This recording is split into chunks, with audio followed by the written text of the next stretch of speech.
কিছু ভাবছেন?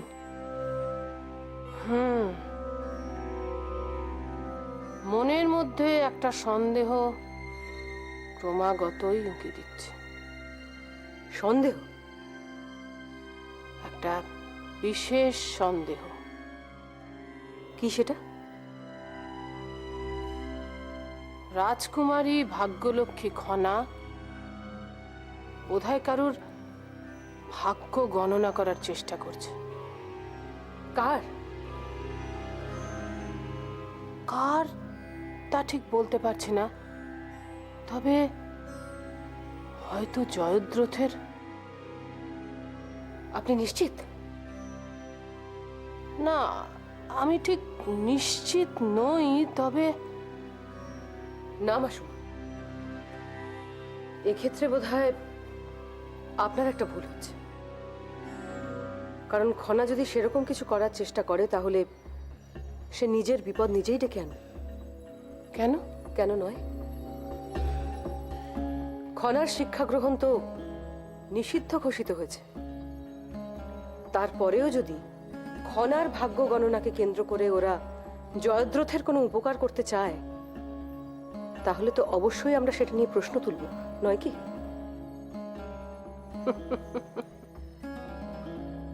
ঠিক তাই।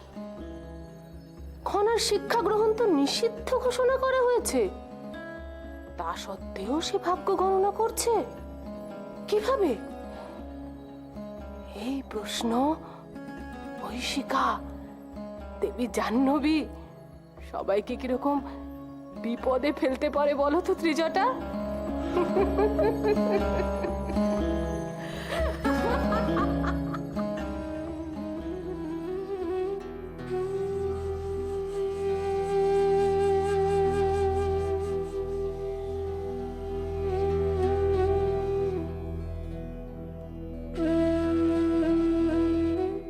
উপদেশ্য। রাজিমা,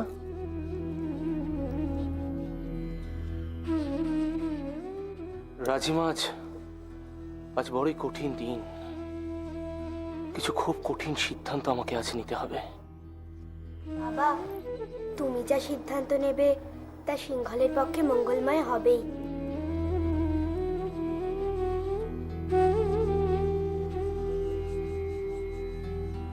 উপদেশ্য, তুমি সকলের মঙ্গল চাও, ভালো চাও। রাজা হিসেবে এ এক মহৎ গুণ, কিন্তু সকলের ভালো চাইতে গিয়ে তুমি কিন্তু অন্ধ হয়ে থেকো না। সেটা কিন্তু সিংহলের ক্ষতি। বিজয়ী হও।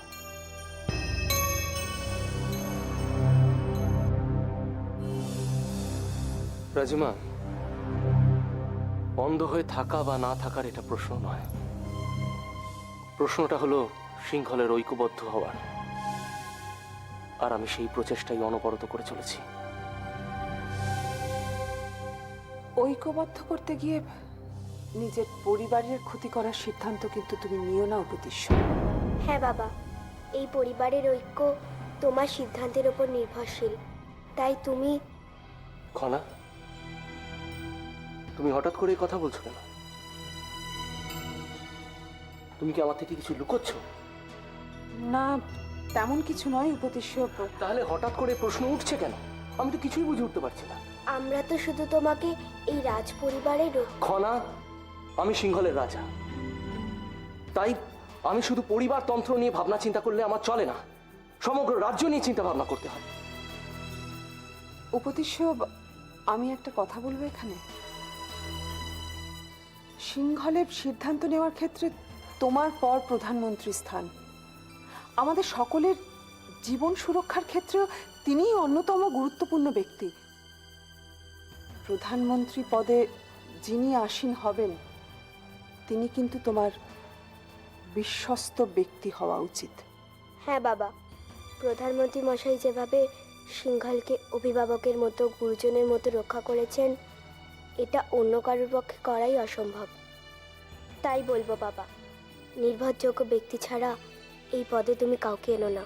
উপদেশ্য, খনা হতে পারে বালিকা, কিন্তু ও সিংহলের ভাগ্যলক্ষ্মী। ওর শরীরেও রাজরক্ত বইছে। সুতরাং ও যে ইঙ্গিত করছে, তুমি কিন্তু ভেবেচিন্তে পরবর্তী পদক্ষেপ নিও। বুঝতে পারছি রাজিমা, আপনারা দুজনেই যা বলতে চাইছেন আমি তা ভালো করে উপলব্ধি করতে পারছি।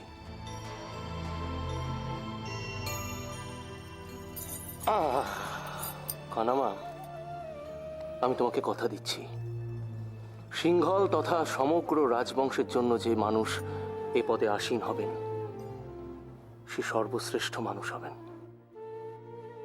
তুমি নিশ্চিন্ত থাকো কানামা।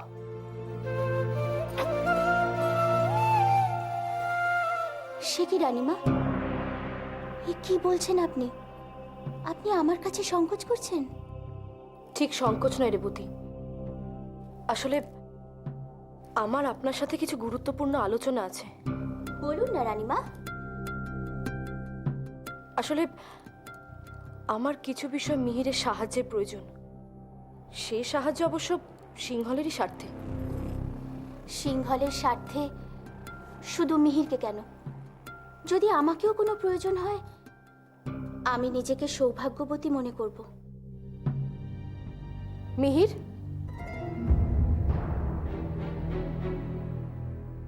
হ্যাঁ রানীমা। মিহির, তুমি আচার্যদেবের অন্যতম প্রিয় ছাত্র, তাই তোমার উপর আমাদের সকলের অনেক ভরসা আছে মিহির, অনেক ভরসা আছে। আর সে কারণেই আমি তোমার উপর এক গুরুদায়িত্ব অর্পণ করতে চাই।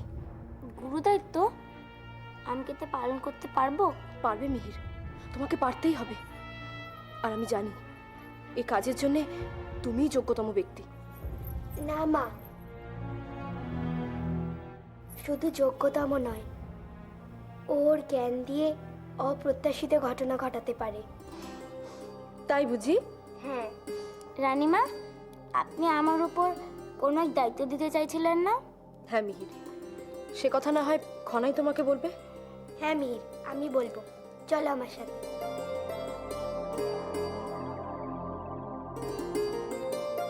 ওরা দুটিতে মিলে বেশ আছে, তাই না রানীমা?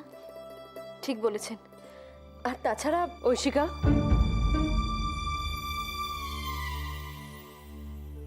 আরে রাজদীপ, আপনি হঠাৎ এভাবে কেন?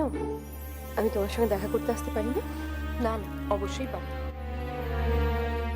আসলে তুমি যেভাবে প্রাসাদের মধ্যে কর্তৃত্ব করছো, আমি ভাবছিলাম, আসলে সেটা দেখে আমার গর্বে বুক ভরে যাচ্ছে। রানী হিসেবে সেটাই তো তোমার আসল রূপ হওয়া উচিত, তাই না ঐশিকা? ঠিকই বলেছেন রাজদীপ। আসলে অনেক দিন পর আমি আমার দায় দায়িত্ব উপলব্ধি করতে পারছি, আর সে কারণেই আমি চাই সেগুলোকে সঠিকভাবে পালন করতে।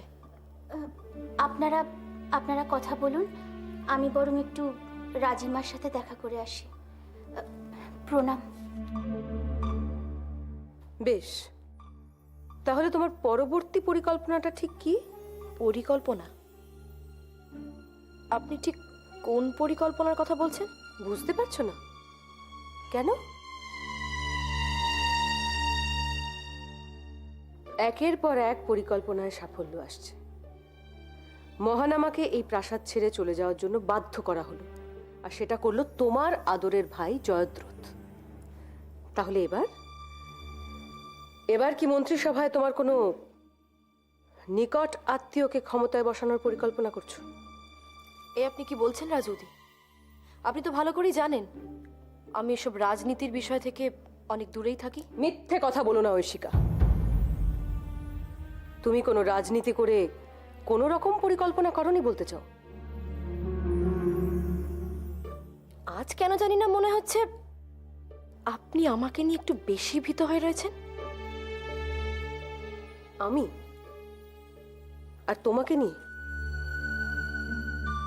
তা নয়, তাহলে আমার পরিকল্পনা নিয়ে প্রশ্ন তুলছেন কেন? কোনো একটা অজানা ভয় আপনার মনকে গ্রাস করে রেখেছে রাজৌদি, আর নিজের পরিকল্পনার জানলে আপনি এতটাই জড়িয়ে গেছেন যে এখন একটু দম বন্ধ লাগছে, তাই না রাজৌদি?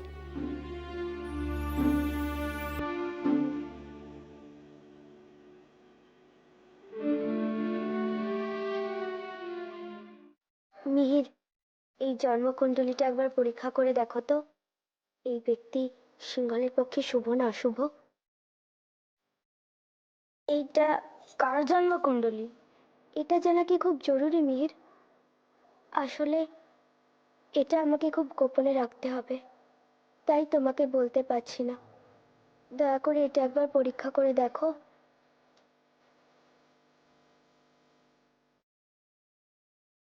আমার খুবই খারাপ লাগছে, কারণ তোমাকে সত্যটা বলতে পারছি না যে এই জন্মকুণ্ডলীটা প্রাক্তন প্রধানমন্ত্রী মশাইয়ের। কিন্তু কি করবো বলো, আমি হচ্ছে নিরুপায়।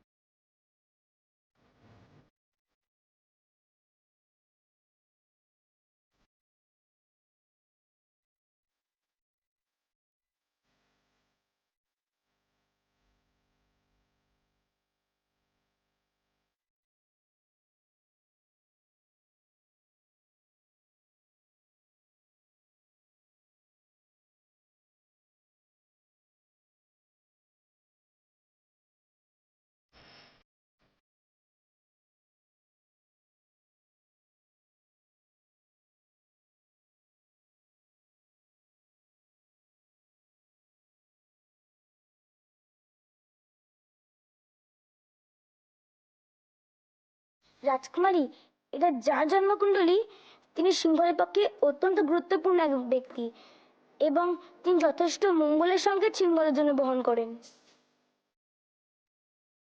তাহলে আমার গণনায় কোনো ত্রুটি ছিল না। প্রাক্তন প্রধানমন্ত্রী মশাইয়ের প্রতি নিষ্ঠুর আচরণ করা হয়েছে। রাজকুমারী, তুমি কি ভাবছো?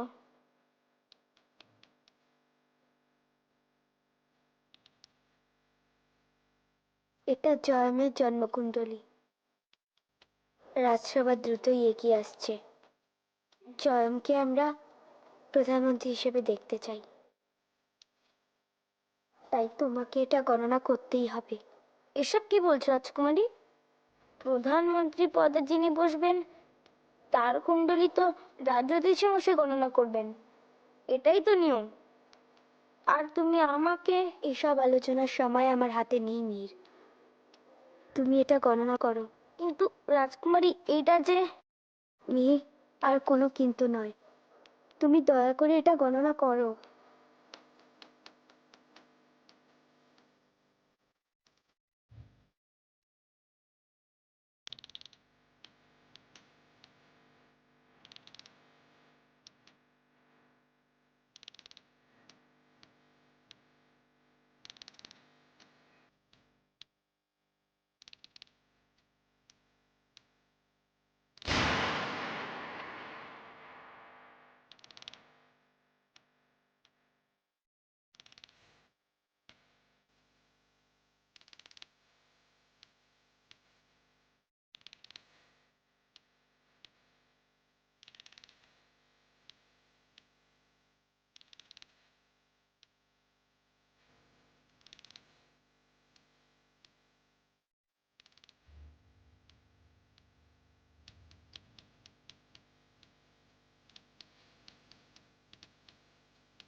রাজকুমারী, তোমাকে এই গণনা করা কে শিখিয়েছে? আসলে এই প্রাসাদের এত লোক, এত জন্মকুণ্ডলী, সেগুলো ঘাঁটতে ঘাঁটতেই এসব কিছু শিখেছি।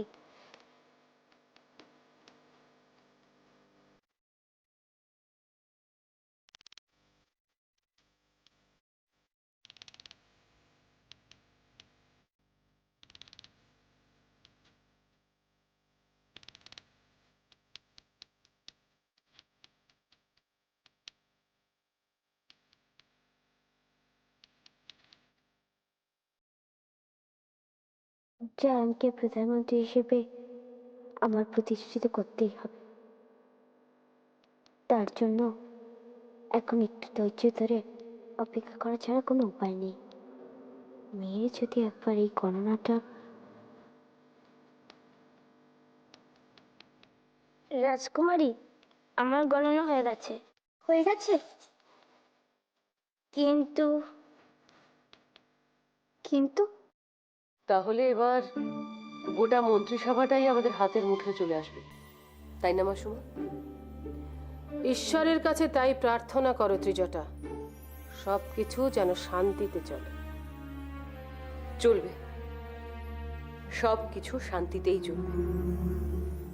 একবার শুধু আমাদের মন্ত্রীমশাইকে প্রধানমন্ত্রী হতে দিন, তারপর দেখবেন গোটা সিংহলের রাজনীতিটাই কেমন আমাদের হাতের মুঠোয় চলে আসে। আমিও তো মনে মনে সেই প্রার্থনাই করে আসছি ত্রিজটা। এখন শুধু সময়ের অপেক্ষা। প্রণাম রাজুদি, প্রণাম মাসুমা। আমি কিন্তু সবার জন্য সম্পূর্ণভাবে প্রস্তুত।